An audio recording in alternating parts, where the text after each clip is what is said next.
Good morning. I'm Brian Reagan. This is Tyler Kelly.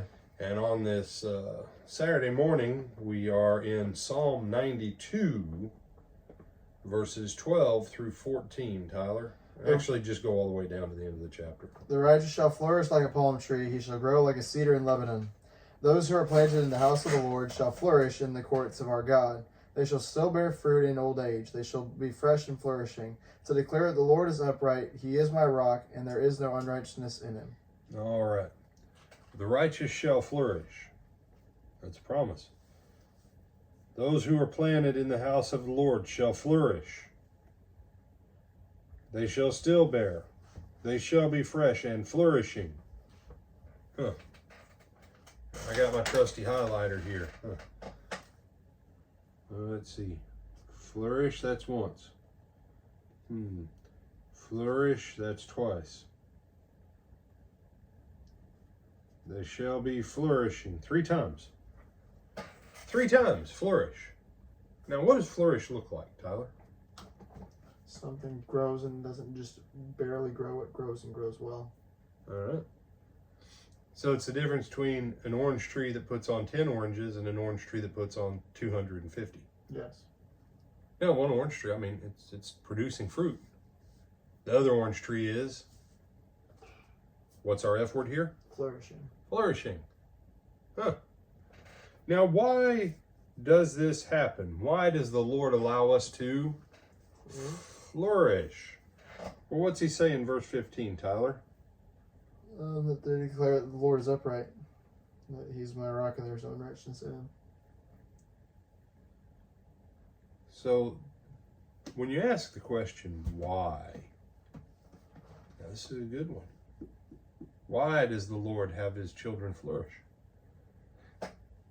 Now, some of you are watching, you're going, I haven't seen that kind of flourishing, brother. Well, there's a few things that I'm going to throw out to you on a Saturday so that I can upset you. Or that I can give you a moment to pause and think. Possibility 1, you're not really very righteous.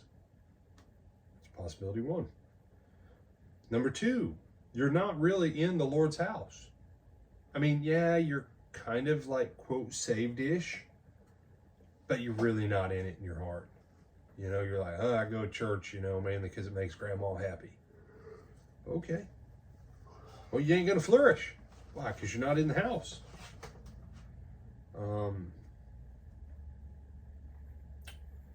What kind of things do you say about the Lord? Well, I just don't know about God. I don't know what, it'd be nice if the Lord would come through for us, but you never know if God's going to come through for you or not.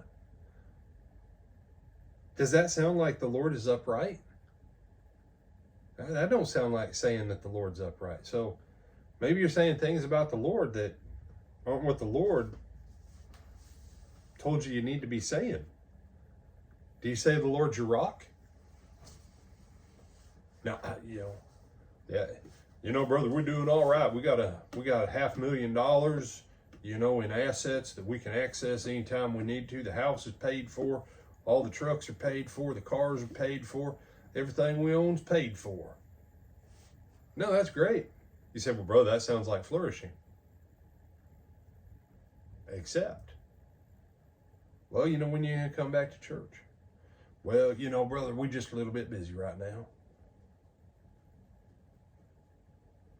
Well, what happens if, I'm not worried about that. I got plenty of money. Thank you.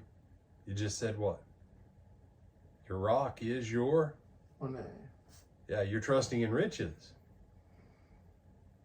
And then you start to scrape a little bit deeper and you go, no, you're really not flourishing.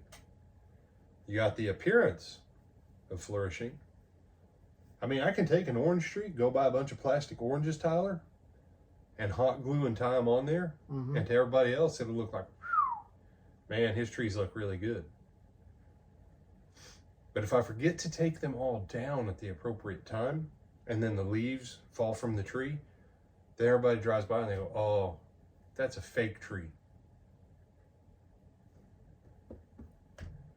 Flourish. Are you righteous? Are you in him? And what do you say about him? makes a difference. Because, yep. Do you remember, and this is a trick question-ish, do you remember what the Lord said about the children of Israel's words against him? Nothing.